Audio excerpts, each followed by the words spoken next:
Morag Beaton, July 2, 1926 to April 1, 2010, was a Scottish-Australian dramatic soprano who established her reputation as Turandot, a role she sang in Australia more than any other soprano to date.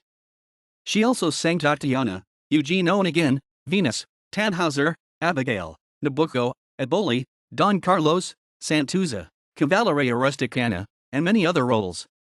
Her operatic career in Australia was relatively brief, lasting only from 1965 until 1983, with a final recital at the Sydney Opera House in 1983.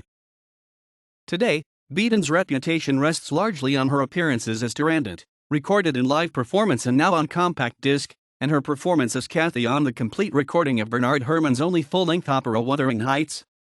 Beaton's operatic career is also notable because she is the only singer in history successfully to have alternated the exacting soprano role of Turandot with the contralto role of Maddalena, Rigoletto, in one season, and, in later seasons, sung the contralto role of Ulrica, a masked ball, followed by more Turandots in another difficult soprano role, Abigaille in Nabucco. After Beaton's final recital at the Sydney Opera House in 1983, she occasionally sang for special events such as the 80th birthday gala for Sylvia Fisher, and mentored many aspiring singers. The warm reception for Beaton at the Sydney Opera House in 1996, when she attended the gala to mark the 50th anniversary of the Australian Opera Company, was as much an acknowledgement of her past performances as it was a reminder of how much audiences had missed her on stage in the intervening years. In 2006, at a gala for 100 guests in honor of Beaton's own 80th birthday, she sang two Scottish songs, accompanied by Geoffrey Tozer. Still rich and glorious, declared the guest of honor, the renowned Australian opera star Laurie Zelms, when she heard Beaton singing on that occasion.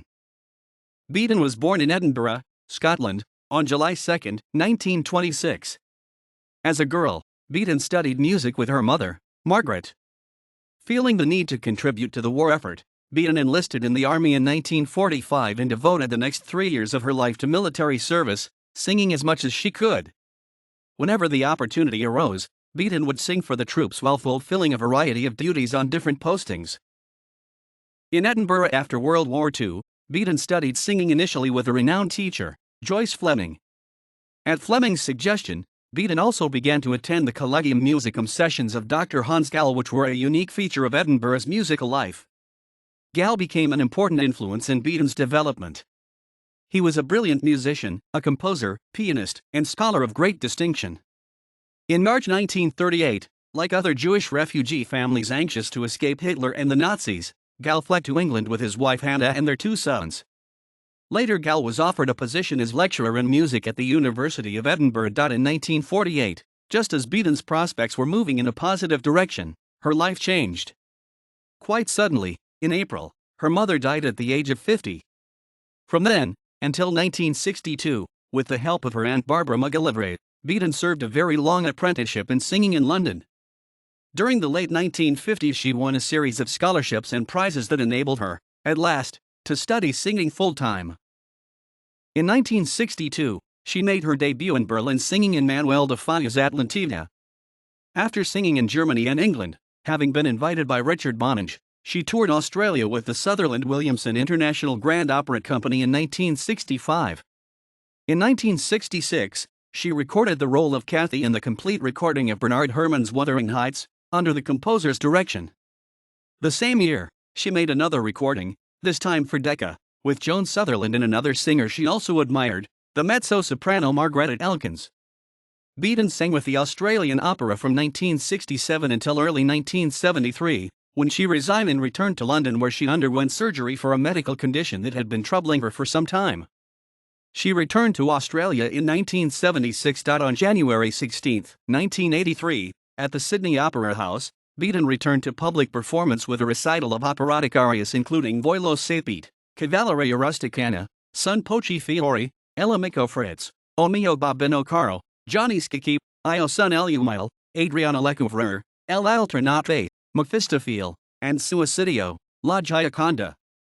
With Elizabeth Allen she sang the duet songs My Mother Taught Me, Dvorak, and the barcarolle from Offenbach's The Tales of Hoffmann. In three beautiful unaccompanied Hebridean songs with which she closed the recital, Beaton sang a homage to her late Aunt Barbara and in remembrance of her mother, Margaret. Dr. Peter Wiley Johnston, the Australian writer and composer, said that although Beaton lacked the support systems that are typically required for an operatic soprano, she made up for this by her strong character and resilience, and the focus of opera as her whole life. On July 22, 1967, Beaton sang her first Turandot to open the season at Her Majesty's Theatre in Melbourne. For 5 years between 1967 and 1971, Beaton sang Turandot many times in the Australian Opera's production, in most capital cities around the country. Listening to the live recording of one of those performances from Sydney, it is easy to understand why critics such as Felix Werner, James Glennon, Val Vallis, John Carger, and Kenneth Hintz, among many others, were enormously impressed as Beaton's big, dramatic voice created vocal fireworks for the audience. She was vocally spectacular and visually resplendent in the heavily jeweled, padded costume and headdress designed for the production, with the enormous peacock train which was 28 feet in length. In retirement in Sydney, Beaton was for many years a frequent guest of Opera Australia for performances at the Sydney Opera House. She died in Sydney on April 1, 2010, aged 83. == References ==